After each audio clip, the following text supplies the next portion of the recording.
Buenos días, buenas tardes, buenas noches. En este video vamos a dar toda la información y los detalles en relación a las noticias que han surgido en el mundo River durante estas últimas horas, de cara sobre todo a lo que va a ser el importante partido de mañana. Recordemos que el conjunto dirigido por Martín de Michelis este miércoles desde las 21:15 horas estará jugando frente a Racing de Córdoba por los 32avos de final de la Copa Argentina. Vamos a estar repasando la probable formación del equipo de Michelis, teniendo en cuenta que va a realizar algunas modificaciones, que algunos futbolistas podrían estar descansando y eso provocaría que haya una rotación bastante importante si tomamos en cuenta el encuentro del pasado sábado por la noche en el cual el Millonario venció a Lanús. Después vamos a estar hablando de una cuestión que tiene que ver con el Estadio Monumental, porque podría confirmarse dentro del transcurso del próximo mes que el estadio de River va a ser sede de un partido muy pero muy importante. Y por último también vamos a estar hablando de dos regresos que van a estar sucediendo también en el transcurso de los próximos días. Y por último, todo lo referido a la máxima joya de las inferiores del club, que podría tener una oferta importante para irse en el siguiente mercado de pases. ¡Empecemos! Vamos a comenzar hablando de la probable formación que estaría poniendo de Michelis mañana en un encuentro frente a un rival menor. Ya en el siguiente video, cuando esté hablando de la previa, voy a dar más especificaciones de Racing de Córdoba, porque claramente es un conjunto que muchos no conocen, que era un equipo que durante los años 80 jugó en la primera división del fútbol argentino, pero que hace más de 30 años, más precisamente desde 1989, que no se enfrenta a River, y por eso seguramente muchos hinchas no tengan noción de cuál sea su actualidad, pero de eso voy a estar hablando más adelante. Ahora vamos a meternos en el probable 11. Como dije, muchos de los referentes estarían descansando. No jugaría Milton Casco, no jugaría Enzo Pérez, no estaría desde el arranque Nacho Fernández y podría llegar a haber algún cambio más. Claro está, igual todos van a ir al banco de suplentes, porque si bien es cierto que es un partido en el cual De Michelis puede rotar, la realidad es que no hay que subestimar a ningún equipo y que también River tiene absolutamente todo para perder mañana, porque de ganar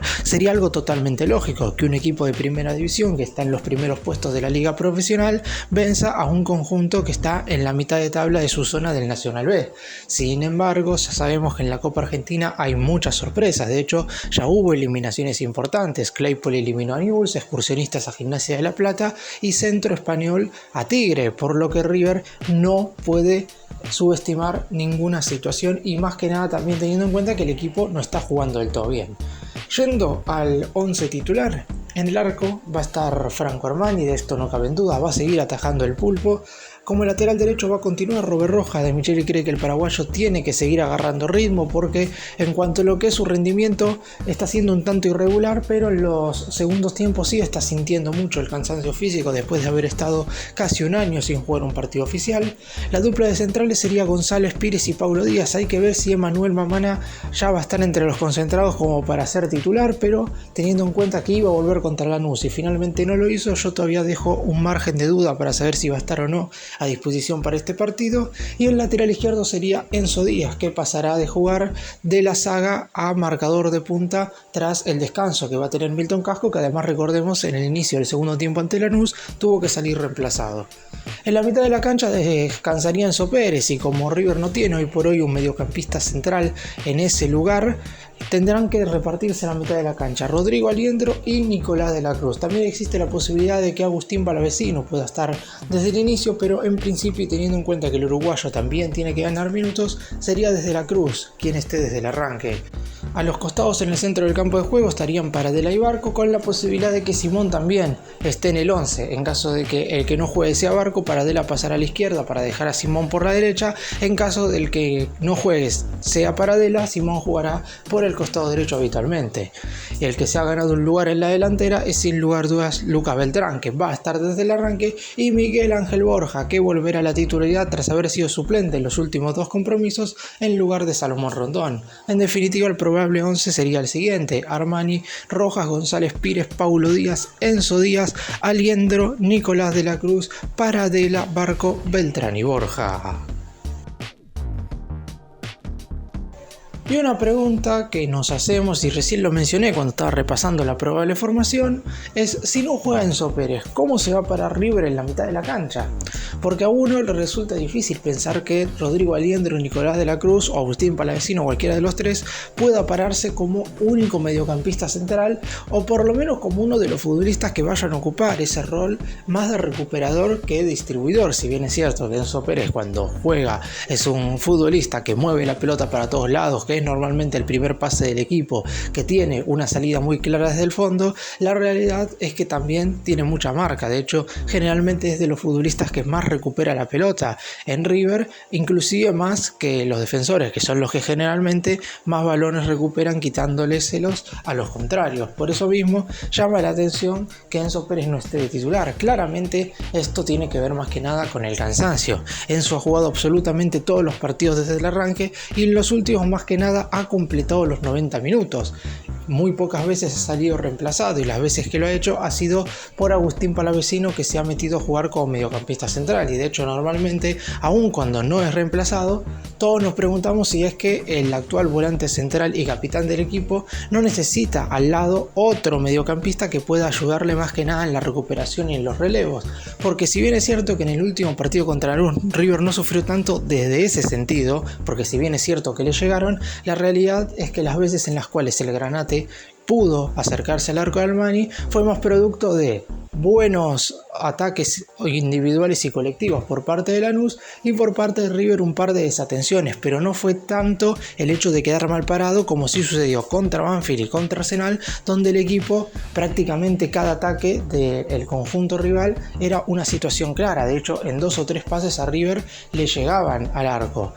Es por eso que Enzo Pérez es muy importante, más allá de su rol en cuanto a la relevancia en el plantel, y además teniendo en cuenta que la idea primaria de Michelis era poner a Craneviter con Enzo Pérez, es decir, 2 mediocampistas centrales. Ahora llama bastante la atención que no juegue ninguno de los dos, claramente uno por lesión y, como dije, el otro por descanso, pero la idea de Michelis era jugar con 2 jugadores con más marca que ataque, y en el partido contra Racing de Córdoba jugará con 2 futbolistas con más ataque que marca, porque sin importar cuál sea el doble 5, es decir, van a jugar seguramente 2 de estos 3, Aliendro, de la Cruz y Palavecino. La realidad es que River tendrá un mediocampo muy ofensivo, quizás si el rival te lo permita, pero como dije, no hay que subestimar absolutamente a ninguno.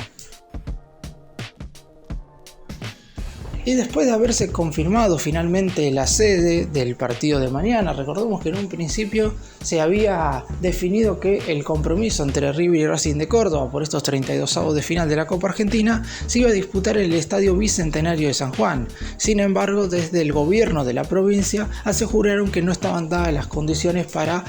que el estadio más importante de esa provincia sea sede de este importante cotejo. Por eso mismo, y después también de haberse descartado la sede en Jujuy, el estadio 23 de agosto, por el mal estado del campo de juego, se decidió recién el viernes pasado que el escenario definitivo para hacer sede de este encuentro sea el Estadio Único Madre de Ciudades. Y eso a los hinchas de River no les importó mucho, es decir, más allá de la tardanza para definir el lugar donde se iba a disputar este partido, los simpatizantes del Millonario de la provincia de Santiago del Estero y sus alrededores agotaron totalmente ya todas las ubicaciones. A River le corresponderá una Popular y las 2 Platea, mientras que Racing de Córdoba, que seguramente llevará bastante gente porque es un equipo bastante popular de la provincia del centro de nuestro país, le corresponderá la Popular restante. Recordemos que River, cada vez que ha disputado un partido en ese escenario, siempre ha ganado y de hecho se ha coronado campeón en 2 oportunidades en el Estadio Único Madre de Ciudades. Le ganó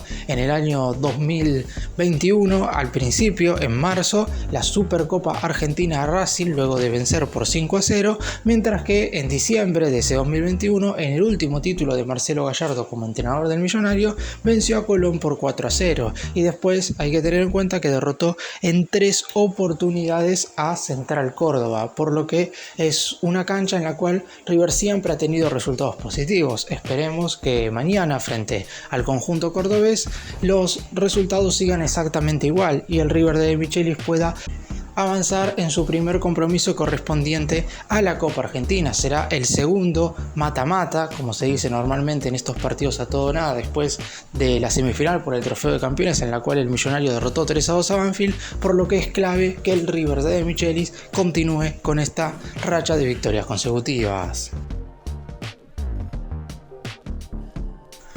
Y vamos ahora a hablar de Matías Suárez. Sé que vengo hablando mucho del atacante cordobés, pero sigue sumando minutos con entrenamientos cada vez más intensos, por lo que seguramente su regreso esté cada vez más cerca. Este video lo voy a estar subiendo el martes al mediodía y la lista de concentrados para viajar a Córdoba en principio saldría después de la práctica que se va a estar realizando este día, por lo que no sé exactamente si Suárez está concentrado, pero teniendo en cuenta que sigue sumando minutos, ya De Michelis analiza la posibilidad de por lo menos subirlo al avión para viajar a Santiago del Estero después, y como siempre hace el cuerpo técnico, necesita tener un aval totalmente aprobado por el cuerpo médico, porque en cada uno de los regresos siempre De Michelis consulta a los médicos del plantel para saber si el futbolista está en condiciones de regresar. En caso de que no lo esté, De Michelis lo más probable es que ni siquiera lo lleve. Hay que tener en cuenta que cada uno de los regresos que han tenido los futbolistas que se han recuperado de sus respectivas lesiones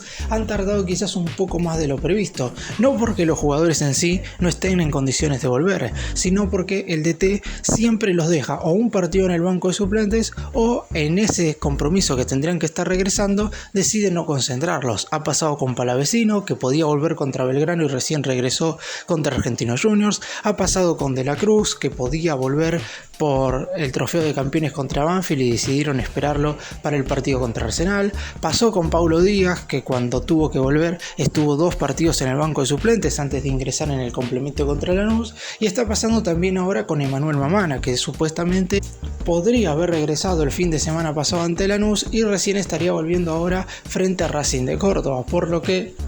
si Matías Suárez puede volver en este momento frente al conjunto cordobés, a lo mejor lo más probable es que De Michelis decida esperar unos días más, repito, siempre con el aval del cuerpo médico, y seguramente tenga un consejo aprobado por los médicos del plantel en el compromiso frente a Godoy Cruz del próximo domingo. Matías Suárez se siente mejor, y cuando todos creíamos que durante todo este semestre iba a estar indispuesto porque la sinovitis en una de sus rodillas no lo dejaba practicar con total normalidad, ahora todo parecería indicar que por lo menos va a estar para disputar entre 20 y 30 minutos en los segundos tiempos, porque según los que están observando las prácticas, ese es el tiempo que está durando dentro del terreno de juego, pero lo más importante es que lo está haciendo con total intensidad. No es que juega 20 o 30 minutos cuidándose, sino que lo hace normalmente, y a lo mejor, y ojalá que esto sí suceda porque necesitamos que Matías Suárez esté bien, en un futuro a lo mejor pueda empezar a ser titular y jugar entre 60 y 70 minutos y salir reemplazado en los segundos tiempos,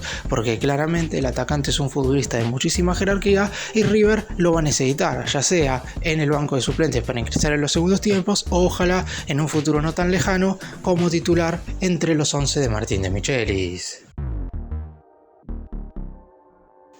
Y ahora toca hablar de otro futbolista que está cada vez más cerca de recuperarse. Estamos hablando de Matías Craneviter, y la idea del cuerpo técnico, y repito esto una y otra vez, con el aval del cuerpo médico, porque De Michelis se fija absolutamente en todo lo que opinan los médicos del plantel, y esto lo remarco una y otra vez porque a lo mejor en un futuro, y nos tenemos que ir acostumbrando en el ciclo de este DT, un futbolista recibe el alta médica 1 o 2 días antes de jugar un partido importante, y con Marcelo Gallardo estábamos acostumbrados de que en ese mismo cotejo el jugador ya estaba disponible. Sin embargo, De Michelis, por lo menos lo que se ha visto, es que espera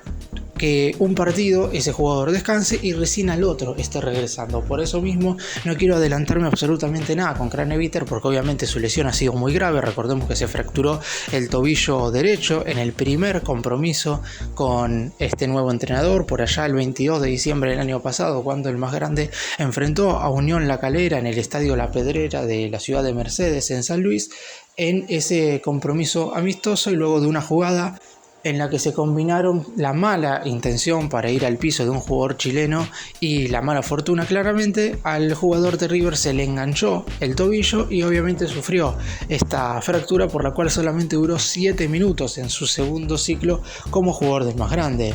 La idea, y retomando lo que iba a decir al principio, del cuerpo técnico es que para después de la fecha FIFA, es decir, para finales de marzo o principios de abril, el futbolista ya esté totalmente recuperado. Recordemos que en la primera semana del siguiente mes, River estará debutando en la Copa Libertadores, y en principio cuando Craneviter se lesionó, se habían estimado esos 3 meses de recuperación. Hoy, 7 de marzo, lleva exactamente 75 días desde que pasó la lesión y aproximadamente se estiman entre 90 y 100 para la recuperación total, por lo que los tiempos estarían totalmente acordes a lo que estaban pretendiendo desde el cuerpo médico del millonario cuando Craneviter se lesionó, y desde el cuerpo técnico comandado por De Michelis sería una excelente noticia, porque Craneviter, como dije antes cuando estaba hablando de Enzo Pérez y de la mitad de la cancha, era un futbolista clave en el sistema táctico del DT, porque pensaba utilizar al ex jugador de Rayados de Monterrey como mediocampista más de marca para así soltar un poco más a Enzo Pérez y que este se junte con el resto de los volantes y los delanteros y que llegue un poco más al área. Con la lesión de Craneviter y después si le sumamos la partida de Felipe Peña y la lesión de Zuculini, claramente la idea de Michelis se desvaneció rápidamente, porque Enzo Pérez hoy por hoy es el único mediocampista central. Esperemos que Craneviter cuando vuelva lo haga bien en cuanto a lo físico y esté a la altura de las circunstancias. Y ahora vamos a referirnos a algo que se va a estar confirmado dentro de 15 días exactamente, porque el 22 de marzo de este 2023 se estará llevando a cabo algo que mencioné recién, el sorteo de la fase de grupos de la Copa Libertadores, y que es también lo que se tendría que anunciar ese día, o por lo menos eso es lo que ha manifestado la Conmebol, la sede de la gran final del torneo. Recordemos que desde el año 2019 el encuentro definitivo de la Copa Libertadores únicamente se lleva a cabo en un estadio, es decir, en un partido a cancha neutral. Y en este 2023 el estadio de River, el más monumental, es uno de los 3 escenarios que pican en punta como para ser sede del cotejo definitivo. Hoy por hoy estaría compitiendo con 2 estadios colombianos, con el Atanasio Girardot en Medellín y con el Estadio Metropolitano de Barranquilla. Sin embargo, el de River, por todas las remodelaciones que se están haciendo y porque obviamente, y esto la Conmebol lo sabe muy bien, que los equipos brasileños y los conjuntos argentinos son los máximos candidatos a llegar a la final, y debido a que si bien es cierto que Flamengo es un equipo popular y llegó al último cotejo contra Atlético Paranaense disputado en Guayaquil, en Ecuador, el año pasado, el estadio no estuvo lleno en su totalidad, y se sabe, y si bien es cierto, y esto también lo recalco, que el Monumental es hoy por hoy el estadio con más capacidad de Sudamérica, con un total de 83.000 espectadores, y pueden ser 84.000 para cuando se lleve a cabo la final, está claro que si se juega en Argentina y uno de los finalistas es argentino y el otro brasileño, existen muchísimas más chances de que la final de la Libertadores tenga un escenario totalmente colmado y completo, que es lo que pretende la Conmebol, y es algo que, salvo por la excepción del encuentro disputado en 2019 entre River y Flamengo en el Monumental de Lima, no ha sucedido. Y eso que Palmeiras ha jugado la final con Santos en el 2020, es cierto que esa final estuvo acotada en cuanto al público por la pandemia por coronavirus, pero después jugaron Flamengo contra Palmeiras en el Estadio Centenario de Montevideo y no se llenó, y como dije, la final recién mencionada entre Flamengo y Paranaense a fines del 2022 en Guayaquil, y tampoco el escenario y todo lo que tiene que ver con el público fue lo esperado por la Confederación Sudamericana de Fútbol, por lo que hoy por hoy el Monumental, por posible cercanía entre 2 equipos finalistas, por capacidad y porque obviamente el estadio de River hoy por hoy es uno de los más llamativos de todo el planeta por todo lo que se está haciendo, y también obviamente por la historia que tiene el estadio en sí, es el que pica en punta para ser sede de la final de la Copa Libertadores 2023.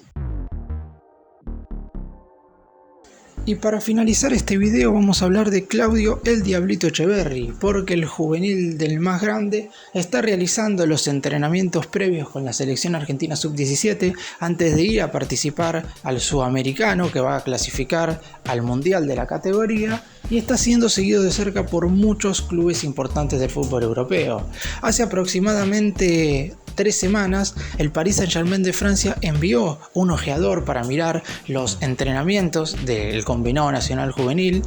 y fijaron sus ojos en la joya de River, que Por suerte para el más grande, ya tiene su primer contrato profesional firmado en el primer día en el cual el plantel se juntó en este 2023 con una cláusula de rescisión de 25 millones de dólares, pero eso no quiere decir que no pueda aparecer una propuesta suculenta para llevárselo. Y además, algunos rumores, y esto seguramente sea cierto, dicen que habrá muchos ojeadores de distintos equipos importantes de Europa en el torneo en cuestión que se va a estar jugando entre finales de marzo y principios de abril para observar a los futbolistas más destacados menores de 17 años. Y el Diablito Echeverri ya les podemos asegurar que va a ser uno de esos jugadores. Ya de por sí, cuando a mediados del 2017 con tan solo 6 meses en River se destacó en el torneo infantil jugado en Italia, sabían que de cara al futuro iba a ser un futbolista verdaderamente excepcional. Pero claro está, tenía que pasar el tiempo, lamentablemente pasó la pandemia, por lo cual hubo un año en el que no pudimos observar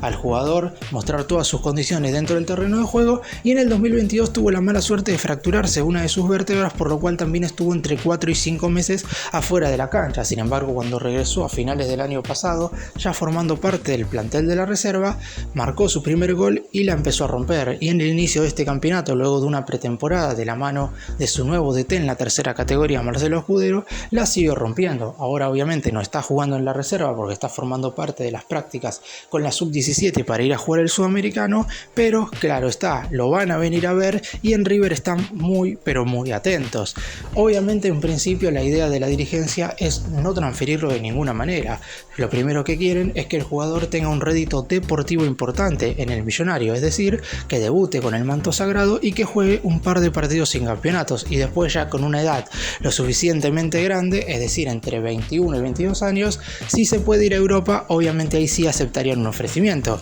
Pero ¿qué pasaría si viene algún club y ofrece los 25 millones de dólares de su cláusula de rescisión? Obviamente dependerá exclusivamente del jugador si quiere irse o no, aunque ya el futbolista ha manifestado que primero, antes de hacer cualquier cosa, su sueño es debutar con la banda en la primera categoría.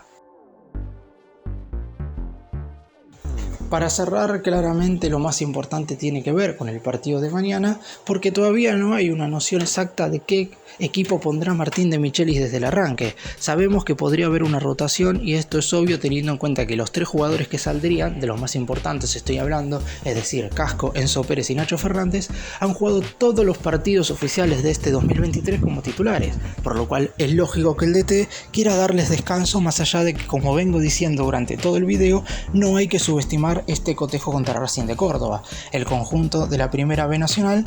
tiene un aceptable nivel para lo que es la categoría, y como también todos sabemos, cuando un equipo de una división más baja enfrenta a uno de primera, y más aún cuando es River, siempre terminan dando el 110%, por lo que los jugadores del más grande van a tener que hacer lo mismo para sacar el partido adelante. Esperemos que el millonario esté a la altura